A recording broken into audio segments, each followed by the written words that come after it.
All right, let's listen. Let's listen. Story 1 by Nate S. This happened many years ago. I've never liked camping. I'm just not built for it. The dirt, the bugs, the uncomfortable nights in a sleeping bag that somehow always end up feeling like a rock by morning. Ew. Unfortunately, I've been camping more times than I can count, though never by choice. My dad is one of those rugged, wilderness-loving types, and every summer when I was a kid, he dragged me out into the Yo, not gonna lie, I'd be scared. I would be scared shitless. woods with his bro. equally rugged friends. Like, once it gets nighttime, oh shit, Disconnect no. from technology and reconnect with nature.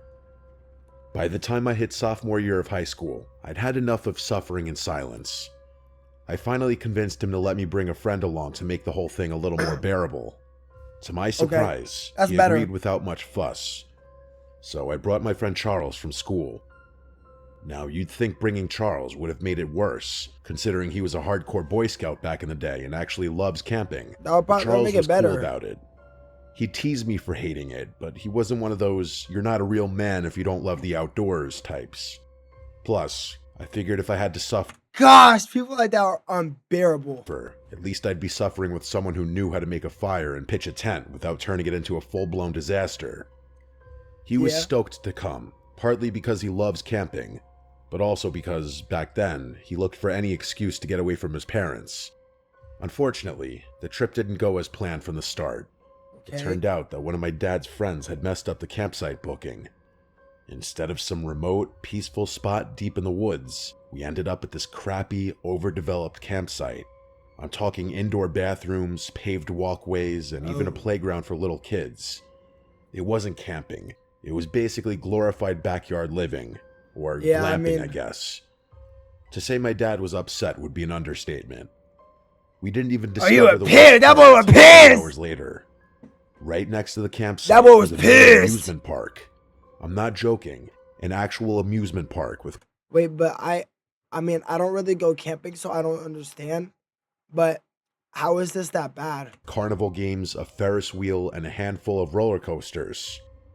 It's surreal. Those two settings were never supposed to collide. An amusement park and a campsite. I guess. Everyone was pissed. My dad and his friend grumbled about how this wasn't real camping, and Charles wouldn't shut up about it either. "This isn't real camping," he kept saying, as if I needed the reminder.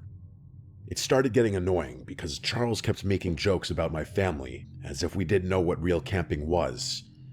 Now, as much as I hate camping, I know what it's supposed to look like, so I was getting annoyed that Charles was suggesting otherwise.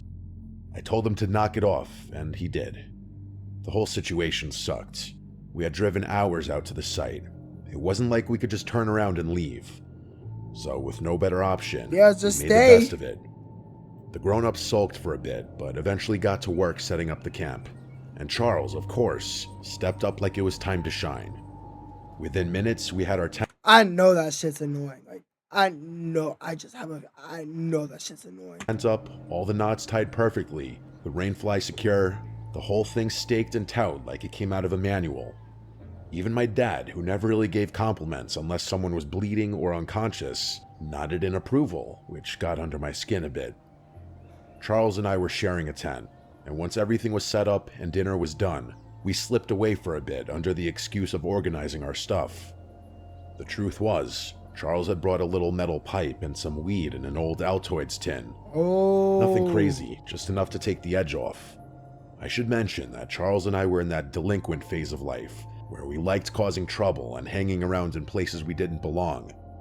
I don't smoke weed anymore, and part of me will always wonder if the only reason I ever did was because I was trying to stick out and defy the norm. Anyway, the two of us snuck into the woods and smoked, chuckling to ourselves the entire time. I don't think either of us were worried about smelling, since we'd probably be avoiding the adults for the rest of the night. Yeah. We finished our session and made our way back to the tent. After a few hours of just chilling and talking about some of our other friends from school, we both agreed that we had way too much energy to sleep. Charles so had a what very you mischievous grin do? on his face, and I could only imagine what he was thinking. He suggested we go explore the campsite, and I was skeptical. That is, until I realized he meant explore the amusement park, which instantly piqued my interest. He said it would probably be a piece of cake getting to the top of one of those roller coasters. Climbing stuff was something we loved doing back then, and the thought of climbing a roller coaster was exhilarating. So after we were sure everyone was asleep, we made our move. It was really late by then, well after midnight. We grabbed our flashlights and headed to the fence surrounding the park. It wasn't even that hard to climb, just a little boost from Charles and we were in. All right. The place was dark, but there were security guards patrolling, and every so often, we'd hear the hum of a golf cart making its rounds. It felt like we were in some kind of stealth video game, sneaking around and trying not to get caught. Video. We progressed through the park slowly, ducking behind buildings and keeping an eye on the patrol. At one point, we had to sprint across an open stretch of road to avoid a guard. It was actually really thrilling, but also scary as hell. It's a hard feeling to describe. Everything seemed like a game, but both of us knew the consequences would be harsh if we were caught. We finally made it to the base of the roller coaster, and from up close, it looked way bigger than it had from the campsite. We spotted the maintenance stairs running up alongside the main ascent and didn't hesitate. The metal rungs clang softly under our feet as we climbed, one step at a time, trying not to make too much noise. There were no railings for part of the stretch, which was actually kind of terrifying. We finally reached the top, and the view was unreal. We could see the entire park below. Ooh, wait, he got... Okay, I mean, I'm not gonna lie, that fit looks atrocious, but he does got that cup on. We took a single photo up there. He got that cup on. I wish we had taken more pictures. Yo, wait, this dude's a mogger. Yo, this dude is a mogger. Extremely cautious as to not draw attention to ourselves, as we wouldn't be able to get away. But that fit is atrocious, though. I'm not gonna lie. In time if someone spotted us from below. Eventually, we figured we'd pushed our luck long enough and decided to head back. After making it to the bottom, we started creeping through the park back the way we had come. For whatever reason, the return route was much quicker than the initial one. Maybe the patrol wasn't as intense or something at that hour. Did they go the wrong way? I really couldn't tell you. We were maybe 5 minutes from the spot we'd hopped the fence when we had to stop. One of the guards was making a round in a golf cart, so we had to quickly duck behind a snack shack and wait for them to pass. That's when I noticed something move in the dark. Oh, At first shit. I thought maybe I imagined it, or maybe it was a shadow from the golf cart's headlights bouncing off something weird. But then Charles tapped my arm and pointed in the same direction. I focused my gaze a bit more and confirmed it. About 30 feet away, just barely visible in the darkness between two buildings, was another person. Oh, shit. They were crouching down just like us, like they were also sneaking around and trying to avoid the guards. Okay. It didn't look like a kid though. Oh, shit. The worst part about it was that I was fairly confident they were looking directly at us. At this point, we were actually kind of scared. Between the patrolling guards and now this, the situation was getting a little overwhelming. Yeah, I'm as not much gonna as we lie, wanted to, we still couldn't move. The guards still hadn't passed yet. I kept my eyes glued to the figure, and they actually started moving. They darted across a patch of open ground and right through the little spill of light coming from a nearby street lamp. For a split second, I saw him clearly. Okay. It was a man like I suspected. He was wearing tattered clothing and had this really awkward stride like he was injured or disfigured. But none of that was as unsettling as the dark liquid smeared across his face. What? No. Blood? It looked like blood. Charles saw it too, and the two of us exchanged a really terrified look. Eventually the man ducked out of sight. The guard finally passed us, and we kept moving. We didn't say a word as we made our way back to the fence. I kept checking over my shoulder every few seconds, convinced we were being followed. Yeah, you got but no one was there. We made it back to the fence, scaled it the same way we came in, and dropped down on the other side. Stop taking meeting notes. Really? I'm trying to watch. That's the AI note taker. Get off my screen, girl. The difference was, this time we didn't laugh about it. All I wanted was to be back in the safe confines of our tent. I could tell Charles was thinking the same thing. By the time we made it back to our tent, neither of us brought up sleeping. We just lay there in our sleeping bags trying to make sense of what we'd seen. The best we could come up with was that it was some homeless guy doing God knows what.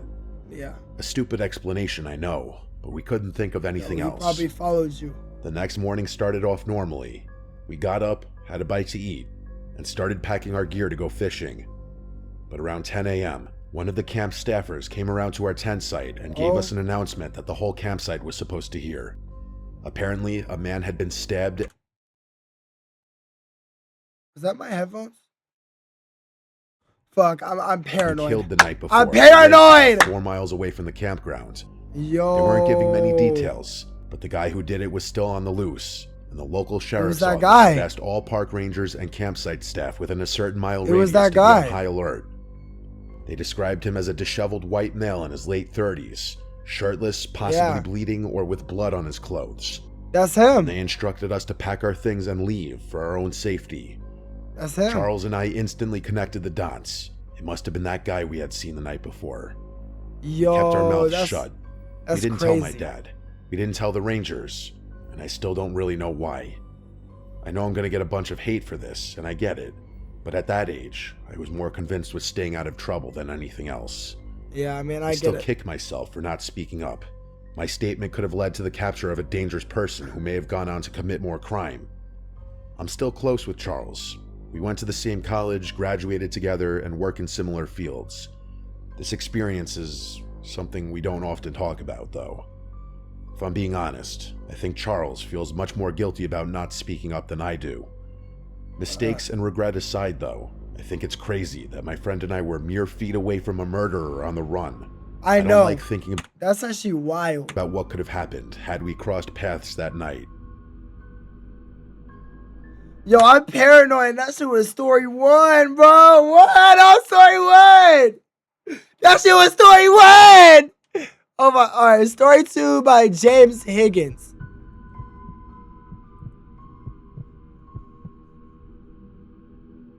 This happened back in October of 2016. Oh, great. Right. Great. Oh, the weird clown incident, bro. I love that time. I actually love that time. Stereo was all over the news. People were posting creepy clown sightings across the country. Most of them were obviously hoaxes or people just trying to get attention. But as you know, there were a couple true cases that were downright terrifying. Yes. Bro, y'all remember that one or that one guy on like the bridge? He just gets like chased, bro. Oh my gosh, that shit was scary. I'm not gonna lie, that shit was scary. What happened to me was one of them. I was 16, a junior in high school. I had just finished 7th period, and after saying goodbye to all my friends, I hopped on the 6 train heading uptown. The train was mostly empty, which was kind of unusual but not unheard of. I wasn't being very attentive to my surroundings. Yes. I had my headphones in, and I was blasting music. Drake, probably. Yes. To make matters worse, I was reviewing chem flashcards on my phone, so I was about as unaware as humanly possible. Never a good idea when traveling alone, but I knew the area well enough to know I'd probably be fine. Yeah.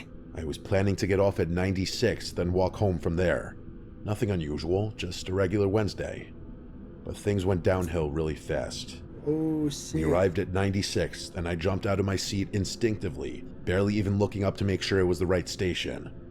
That train ride was something I had done so many times that the routine had become second nature. Yeah. Getting on and off was like a reflex.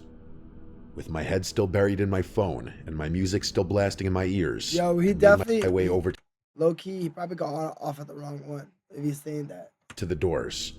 But as soon as they slid open, I realized out of the edge of my vision that something was obstructing my path. I looked up and realized some guy had stepped directly into the doorway. Only it wasn't a normal person. A clown. It was a clown. He was wearing the full getup. What? Oversized rainbow pants, a bag. Yo, you're trying to walk out. Nah, imagine this shit.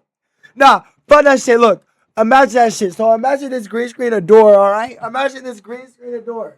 All right, I'm behind it. Look, I'm behind the green screen.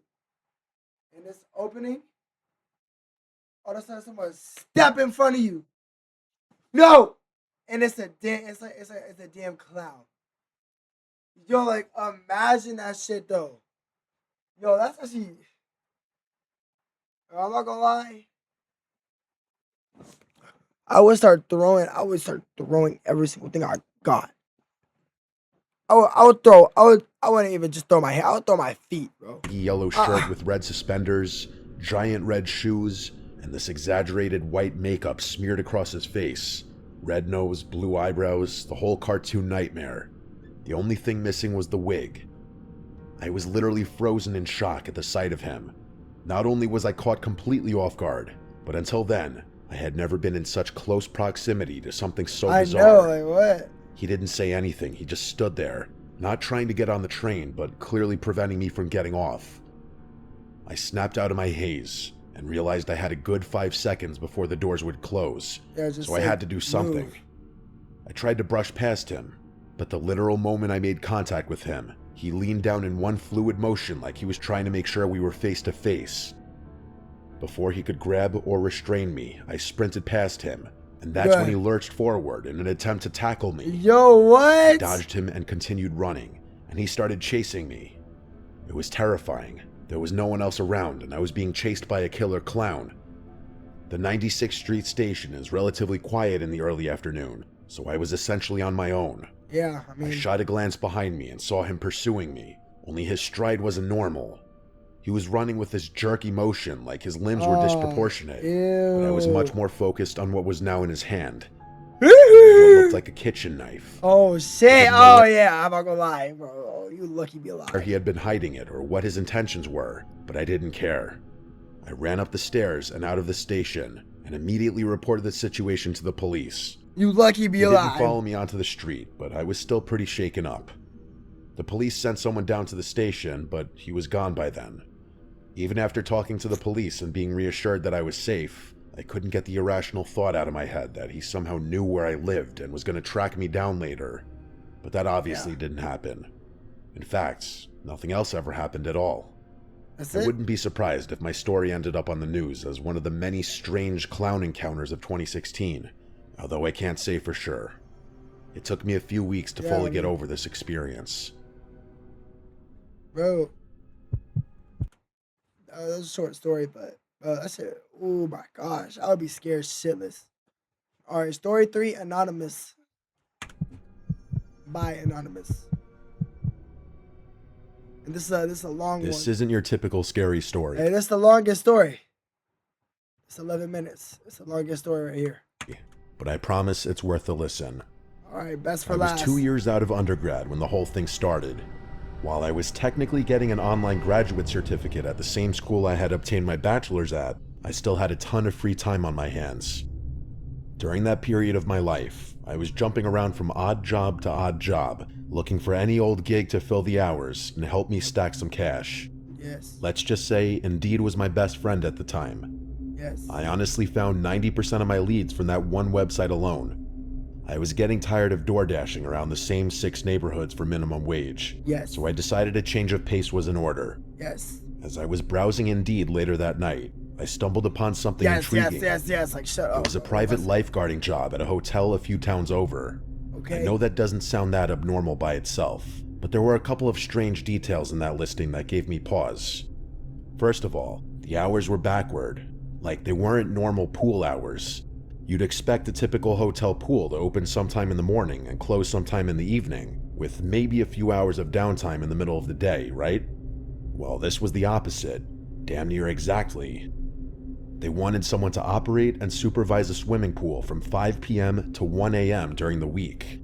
It was basically a night shift for a pool. That wasn't the strangest thing, though. The requirements explicitly requested an individual who didn't speak Spanish. Let me repeat that. They specifically wanted someone who didn't speak Spanish. Okay. Here was the problem. I've been speaking Spanish since I was a little kid. I'm literally half Mexican. The town the hotel was based in was predominantly populated by Spanish-speaking Americans too, so that requirement didn't make much sense to me. Yeah, in fact, I don't know nothing about why. the listing made sense to me. I remember being beyond perplexed when combing through it. There was one thing I was feeling pretty good about though. $30 an hour, which would probably be something like $50 in today's inflation-adjusted economy. That's actually good. I don't really know if that's true, but the point is, $30 an hour back then was like stubbing your toe on a gold bar. Oh, 30 an hour now, I'd be going crazy for shit. Safe to say, I disregarded all the other nonsense and decided to focus my attention on the compensation. I decided that I'd just pretend not to know Spanish. What were they going to do? The gig must have been either brand new or in really low demand, because I heard back and was actually invited to interview within a few hours. Okay, alright, go get that job done, boy. I pull up to the hotel, and everything looks exactly how you'd expect. This pudgy Mexican-looking dude comes out to greet me, and the two of us exchange information and have a laugh. Like, if it's another Mexican dude, he definitely knows Spanish. He was actually really friendly and pretty funny too, and his amiable demeanor put me at ease a little. But as we were walking into the complex, this other, taller guy turned a corner and started staring me down. I could tell right away that I was being profiled, and I started wondering whether having the first person to greet me behave so unimposingly was a ploy to get me to lower my guard. The second guy walked right up to me and started communicating with me in Spanish. He didn't smile, didn't say hello, shake my hand, nothing. I instantly knew what he was doing. He was trying to gauge whether or not I knew Spanish. Yes, so the listing hadn't been BS. I gave him a blank stare, even though I understood every word. What'd he say? He wasn't saying anything crazy, by the way. He was just rambling about the weather or something. It wasn't important enough to remember. After a few seconds, I turned to the first guy, who turned to the taller guy, and then the two of them burst out laughing, like they had both been in on some practical joke. Well, I mean... The taller guy flashed a smile, outstretched his hand, and said he was just messing with me. I went along with it, but I was a little weirded out. He introduced himself as Why does knowing a language matter? Jefe, and the bigger guy as Esteban. The three of us walked through the complex to get to the pool, and the taller guy, who I assumed was the one in charge, started talking me through the job. According to him, they needed someone to work later hours because they wanted to increase revenue, and they were going to start charging non-guests just to use the pool.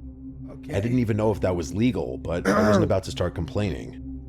I was told they wanted someone who didn't speak Spanish because it would prevent rowdy outsiders from trying to harass me, which I didn't fully understand, but went along with it anyway. My responsibilities were as follows. Lifeguard, obviously, collect money from non-guests trying to enter the pool, and call Jefe if there was any sort of problem. And there was one more thing. Jefe told me that if anyone showed me a blue wristband, I was to let them into what he called the pool house, which was a huge building behind the lifeguard stand. I didn't ask questions. The first week was really chill. The first few weeks, actually. A lot more people used the pool than I was expecting, so I had my work cut out for me. I collected money from outsiders and kept an eye out. No one showed me a wristband. The first time someone did show me a wristband was about a month in. On some random day, this buff Hispanic guy in shades and a white button-down shirt walked up to me, clearly not knowing a lick of English. Okay. He showed me his wristband, and I unlocked the pool house. About an hour later, he emerged and began walking towards the exit gate. Okay. The pool house door locked automatically, so I didn't have to interact with him or get down again. What's in there? And I watched him leave. His backpack looked significantly more full than it had when he arrived. But other than that, everything was normal. Over the next few weeks, more and more people started showing me wristbands, and a lot of them started showing up together. More and more non-guests started using the pool too. Yo, they're probably like fucking each other. Because or maybe because the pool's getting more popular. I began collecting a lot more money than I ever had.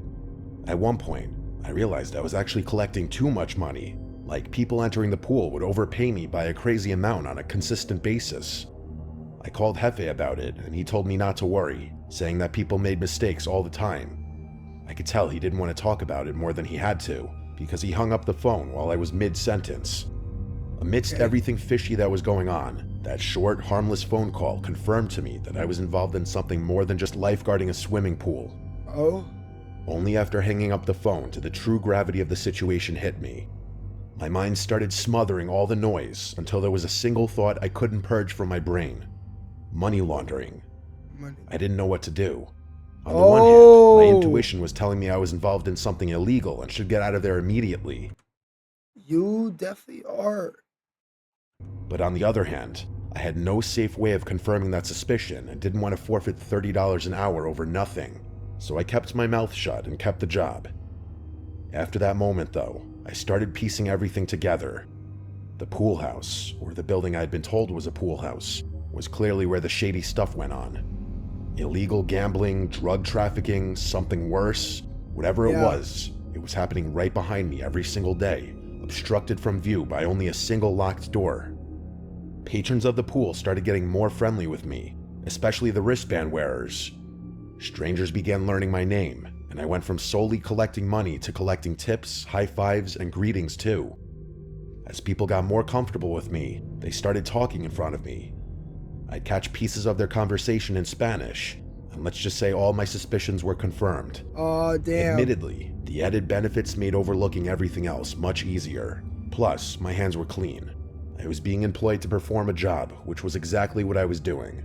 Yep. Speaking of the job, I actually had to rescue a drowning child a few days later. Oh, shit. It wasn't anything overly heroic, just a kid who strayed too far into the deep and clearly couldn't swim.